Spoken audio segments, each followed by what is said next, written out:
स्वागत है आप सभी का हमारे YouTube channel science with HD पर। हम लोग कक्षा 10वीं का चैप्टर जीव जनन कैसे करते हैं डिस्कस कर रहे हैं और आज का हमारा टॉपिक है पादपों में लैंगिक जनन। हम अपने आसपास बहुत सारे जीव जंतुओं को देखते हैं जिनमें पेड़ पौधे हो सकते हैं, मानव हो सकता है या फिर अलग अलग प्रकार के जीव जंतु होते हैं। तो मानव और जंतु ये क्या करते हैं, जब भी इन्होंने अपनी संतान की उत्पत्ति करनी है तो इनमें नर और मादा का होना जरूरी है। जब नर और मादा आपस में जनन करके संतान की उत्पत्ति करते हैं उसे ही हम लैंगिक जनन कहते हैं। लेकिन बहुत सारे पेड़ पौधे ऐसे हैं कि जिनमें लैंगिक जनन होता है। लास्ट वीडियो में हमने अलैंगिक जनन यानी कायिक प्रवर्धन डिस्कस किया था, जिसमें पेड़ पौधों को उगाया गया है सिर्फ एक जनक के द्वारा, लेकिन पेड़ पौधों में लैंगिक जनन भी देखने को मिलता है। आज उसके बारे में हम डिस्कस करेंगे। अब जो मानव और जानवर हैं उनके शारीरिक बनावट को देखकर हम ये बता सकते हैं कि इनमें नर कौन सा है और मादा कौन सी है। नर का मतलब है मेल, मादा का मतलब है फीमेल। लेकिन पेड़ पौधों को देखकर कैसे बताएं कि इसमें से ये नर कैसे है, ये मादा कैसे है। तो आइए हम इसके लिए आगे डिस्कस करते हैं। हमारे सामने ये पुष्प है। तो बहुत सारे पेड़ पौधे ऐसे हैं जिनके ऊपर पुष्प नहीं होते, जो पुष्प पैदा नहीं करते, पुष्प उत्पन्न नहीं करते, तो उनको हम अनावृत बीजी कहते हैं। लेकिन बहुत सारे ऐसे पेड़ पौधे हैं जो पुष्पों को उत्पन्न करते हैं, यानी उनके ऊपर फूल लगे होते हैं, तो हम उनको आवृत बीजी कहते हैं। यानी ऐसे पेड़ पौधे जिनके ऊपर पुष्प होते हैं, फूल होते हैं, वो आवृत बीजी हैं। तो पुष्प ही पेड़ पौधों का जननांग है। जननांग का मतलब है कि जो नर और मादा का हमें पता लगेगा वो पुष्प को देख के ही पता लगेगा। तो हमें फूल में ही नर और मादा ढूंढनी पड़ेगी, तब हम बता सकते हैं कि वो पेड़ नर है या मादा है। ठीक, तो सबसे पहले हम इन पुष्प के बारे में अच्छे से डिस्कस कर लेते हैं, इसके भागों के बारे में जान लेते हैं जो कि बहुत ही इम्पोर्टेंट है। तो सबसे पहले देखिए, ये पुष्प का सबसे बाहरी भाग जो हरे रंग का है, तो ये पुष्प का बाहरी भाग है जिसको हम बाह्य दल कहते हैं। ठीक, अब ये बाह्य दल क्या करता है, जब ये सारी जो भी ये रंगीन पत्तियाँ आपको दिख रही हैं, ये स्टार्टिंग में ऐसे नहीं होता। जब पुष्प छोटा होता है तो ये बाह्य दल इसको पूरा कवर करके रखता है, यानी इन रंगीन पत्तियों की रक्षा करता है, रक्षा कवच बन के रहता है ये बाह्य दल। जैसे जैसे फूल विकसित होता है तो ये कुछ इस तरीके से आ जाता है और अंदर की रंगीन पत्तियाँ ये बाहर आकर खिल जाती हैं। अब ये आपको जो ये रंगीन पत्तियाँ दिख रही हैं इनको हम कहते हैं पंखुड़ियाँ। क्या कहते हैं? पंखुड़ियाँ कहते हैं। ठीक, लेकिन जैसे हम अपने घर में हैं, घर में जो भी मेंबर हैं हम उनको सदस्य कहते हैं, लेकिन अगर इकट्ठे हो जाएं सभी सदस्य हैं तो हम उनको क्या कहेंगे? एक परिवार कहेंगे। ठीक है, ऐसे ही अगर अलग अलग बात करें इन रंगीन पत्तियों की तो ये पंखुड़ियाँ हैं, लेकिन अगर इन तीनों को मिला दें, के सामने ये तीन दिख रही हैं, तो तीनों पंखुड़ियों को मिला दें तो ये बनेगा दलपुंज। क्या बनेगा? ये दलपुंज है, कुछ नहीं है दलपुंज। इन रंगीन पत्तियों को इकट्ठा बोल दिया गया है दलपुंज। अगर एक एक की बात करें तो ये क्या होगी? पंखुड़ियाँ होंगी। ये जो आपको सुराहीनुमा संरचना दिख रही है, ये सुराहीनुमा संरचना ही पुष्प का स्त्री केसर है, और स्त्री केसर यानी मादा जननांग, और ये मादा जननांग यानी स्त्री केसर तीन भागों से मिलकर बना है। पहला भाग है सबसे नीचे है जिसको हम अंडाशय कहते हैं। अंडाशय के अंदर बहुत सारे बीजांड पाए जाते हैं। ये बीजांड के अंदर एक होती है अंड कोशिका। पहले है अंडाशय, अंडाशय के अंदर क्या है? बीजांड, और बीजांड के अंदर एक अंड कोशिका है। उस अंड कोशिका को ही मादा युग्मक कहते हैं। ठीक, अब अंडाशय से थोड़ा ऊपर चलेंगे तो ये नलिकाकार भाग दिख रहा है यहाँ तक, तो ये है वर्तिका। ठीक, ये दूसरा भाग हो गया। तो तीसरा भाग बचा है, ये बिल्कुल शीर्ष के ऊपर है, ऊपर, यानी तीन भाग हो गए, सबसे नीचे, सबसे ऊपर और मध्य में। सबसे नीचे है अंडाशय, फूला हुआ भाग है, सबसे ऊपर है शीर्ष भाग, ये भी थोड़ा चिपचिपा होता है जिसको हम वर्तिकाग्र कहते हैं, और बीच में है वर्तिका। ठीक, तो ये 3 भागों से मिलके स्त्री केसर बनता है। तो नर युग्मक मादा युग्मक कहाँ पाए जाते हैं? तो मादा युग्मक कहाँ पाए जाते हैं? बीजांड के अंदर। बीजांड कहाँ पे है? अंडाशय में। अंडाशय कहाँ पे है? स्त्री केसर का सबसे आधार वाला फूला हुआ भाग। अब स्त्री केसर का तो पता लग गया हमें, यानी मादा युग्मक तो पता लग गया कि बीजांड के अंदर है।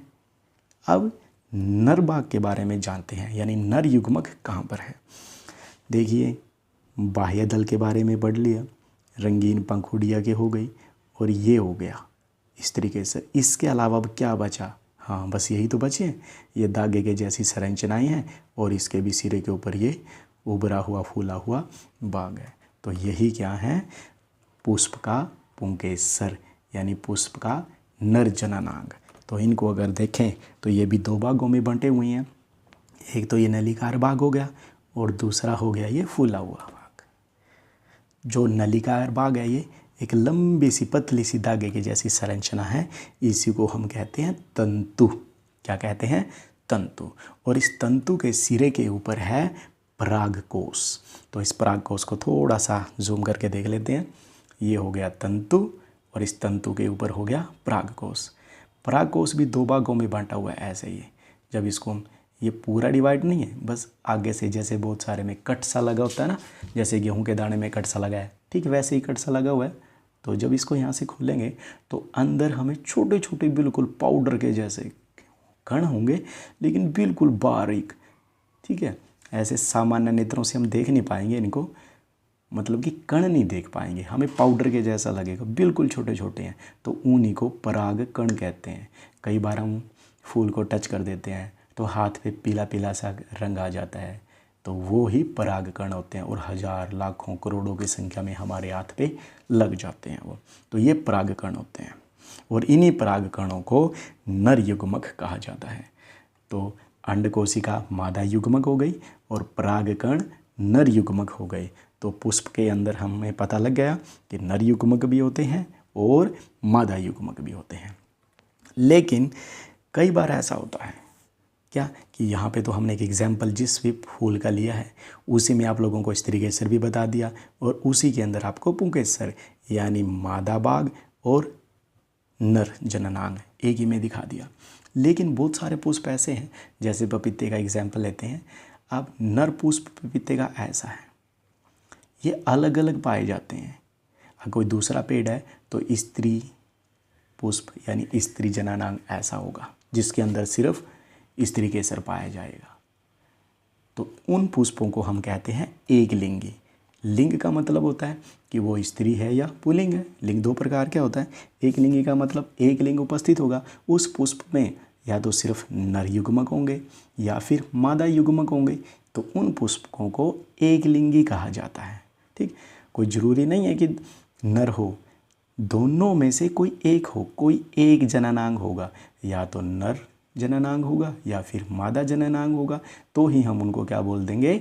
एक लिंगी पुष्प बोल देंगे। और इसका एग्जाम्पल है पपीता या फिर तरबूज भी ऐसा ही है। लेकिन अभी आपको एक एग्जाम्पल लिया, तो ऐसे ही हमारे पास जो हमने एग्जाम्पल लिया था, ये गुड़हल का एग्जाम्पल लिया था। ठीक, गुड़हल में क्या है, आपको ये लंबी सी नलिका दिख रही है, हाँ ये हो गया स्त्री केसर, और इसके ऊपर सिरे पे देखो ये कुछ गोल्डन कलर के लग रहा है, ये परागकोश है। तो ये क्या हो गया? पुंकेसर।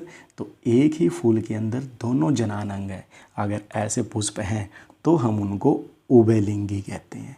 पुष्प तो एक है लेकिन उसमें पुंकेसर भी है, स्त्री केसर भी है, दोनों उपस्थित हैं, इसलिए उनको उभयलिंगी कहते हैं। अगर कोई एक उपस्थित हो, या पुंकेसर या स्त्री केसर, उसको एक लिंगी। अगर दोनों उपस्थित हों तो उभयलिंगी। उभयलिंगी का उदाहरण क्या है? गुड़हल, सरसों। ठीक है, सर्दियों के टाइम में आप लोग आसानी से खेतों में देख सकते हो। और ये पपीता तरबूज भी आमतौर पर घरों पे उगाई लेते हैं। तो इनको फूलों को ध्यान से देखना। अगर पपीते के फूल हैं तो उसमें अलग अलग देखने को मिलेंगे आप लोगों को, और ये पहचान करना कि आपके पास, आपके घरों के आसपास अगर कोई पपीते का है तो वो नर है या मादा है। हमने पुष्प के दोनों भागों के बारे में जान लिया, एक नर जननांग, दूसरा मादा जननांग। आगे चलते हैं परागण। अब जब पौधों में लैंगिक जनन की बात है तो परागण के बिना लैंगिक जनन इम्पॉसिबल है, यानी पहला कदम, फर्स्ट स्टेप जो है वो परागण का ही है। अब होता क्या है परागण, देखिए ये एक पुष्प है, ठीक। अब इनके बाग के बारे में हम लोग जान गए, आप लोग अच्छे से समझ गए हो। ये जो सुराही नुमा संरचना थी ये स्त्री केसर है, स्त्री केसर का सबसे नीचे वाला भाग अंडाशय है, ये वर्तिका, ठीक, और सबसे ऊपर है वर्तिकाग्र।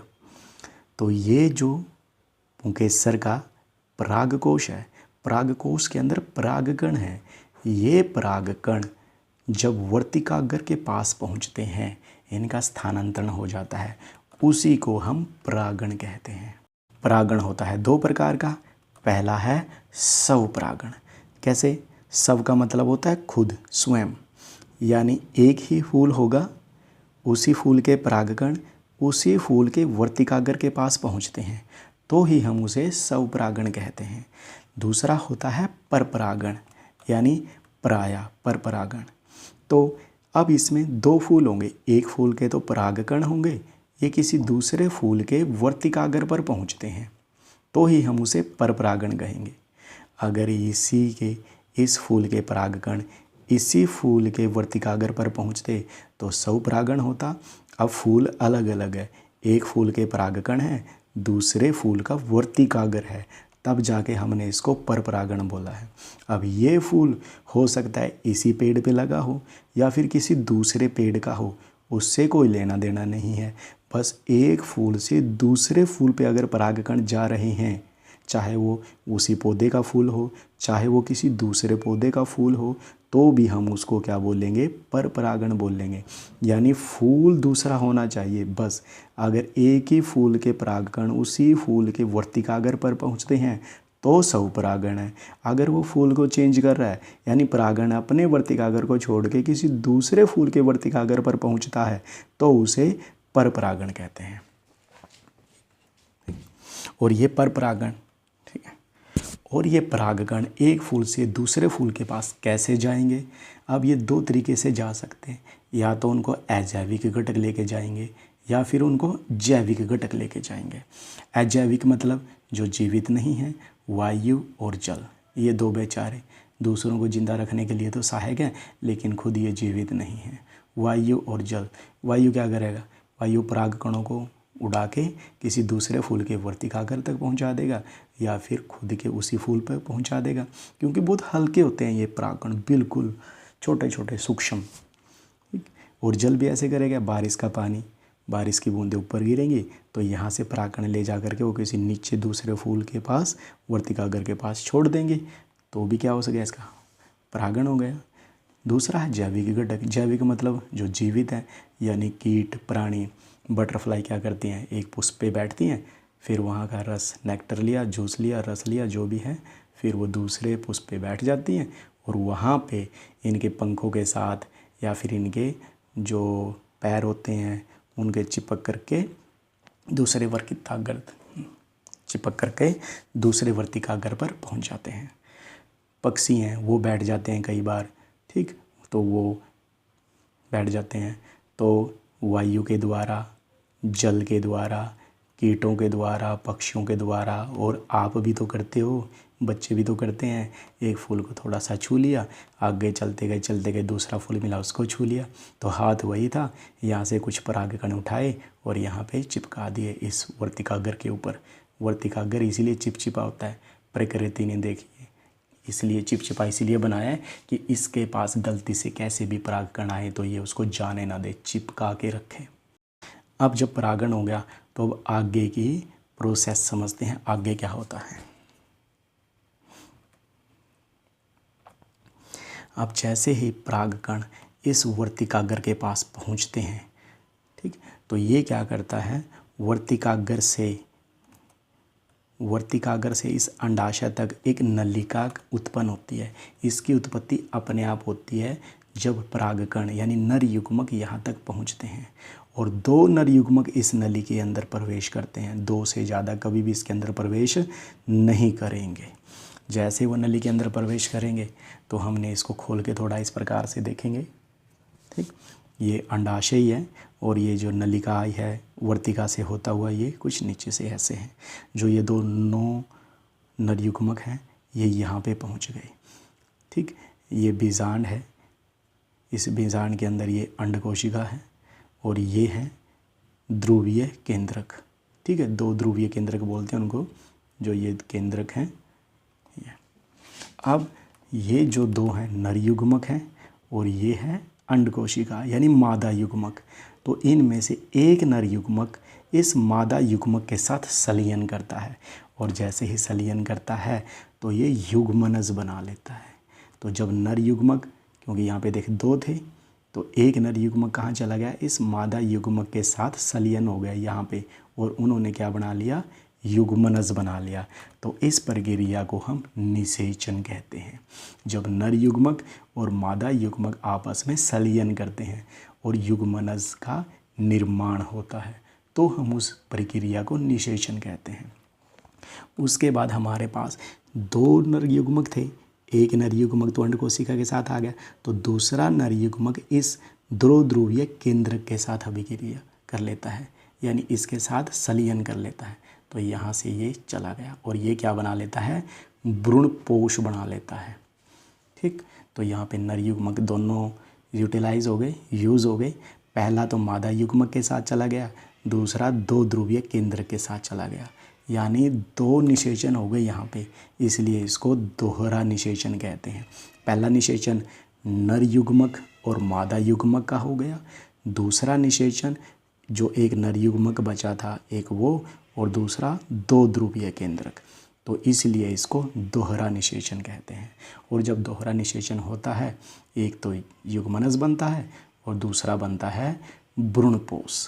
फिर धीरे धीरे जो ये युग्मनज है ये विभाजित होता रहता है और ये क्या बन जाता है, ये भ्रूण बन जाता है और साथ में भ्रूणपोष भी वो विकसित होता रहता है। फिर जो युग्मनज है धीरे धीरे विकसित करके ये भ्रूण बन जाता है और भ्रूणपोष इस भ्रूण को पोषण देता रहता है, क्योंकि देखें नाम में ही है भ्रूणपोष यानी भ्रूण को पोषण देने वाला। तो भ्रूणपोष इस भ्रूण को भोजन प्रदान करता है, इसको पोषण करता रहता है ताकि ये पूरी तरीके से विकसित हो जाए। तो इस प्रकार भ्रूण उत्पन्न हो जाता है, यानी भ्रूण का निर्माण हो जाता है। फिर इस प्रक्रिया के दौरान जो पुष्प के बाकी भाग हैं जैसे पंखुड़िया, पुंकेसर, वर्तिकाग्र, वर्तिका, ये सभी मुरझाकर गिर जाते हैं और जो अंडाशय है वो अंडाशय फल में बदल जाता है और जो बीजांड है वो बीज बन जाता है। तो यहाँ पर जैसे ये आप लोगों ने बीज देखा है तो हम इसको थोड़ा सा खोल के देख लेते हैं। देखने में ये कुछ ऐसा दिखाई देता है। जो बाहर की परत अभी पीछे आपको दिखाई दे रही थी उसको बोलते हैं बीज आवरण, और जो अंदर अगर चने को खोल के देखेंगे तो येलो रंग या ना येलो कलर का पीले रंग का कुछ आपको दिखाई देगा, वो होता है बीज पत्र।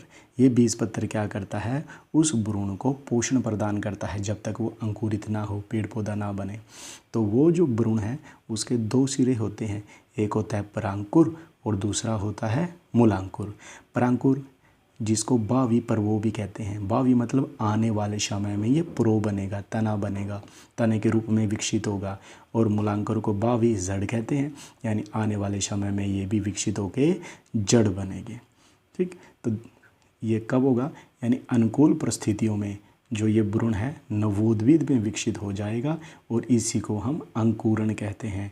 यानी बीज से एक छोटा सा पौधा निकलेगा, अंकुरित होगा, उसी प्रक्रिया को अंकुरण कहते हैं। फिर धीरे धीरे ये नवोद्भिद विकसित होकर के एक नए पादप में बदल जाता है और इस प्रकार एक पादप से दूसरा पादप बन जाता है, यानी पौधों में लैंगिक जनन की प्रक्रिया पूरी हो जाती है। तो आज के लिए बस इतना ही। अगर आप लोगों को ये वीडियो अच्छी लगी है तो हमारे चैनल को सब्सक्राइब करना मत भूलना, ताकि आने वाली हमारी वीडियो आप तक सबसे पहले ज़रूर पहुँचे। तो मिलते हैं नेक्स्ट वीडियो में नेक्स्ट नए टॉपिक के साथ। तब तक के लिए धन्यवाद।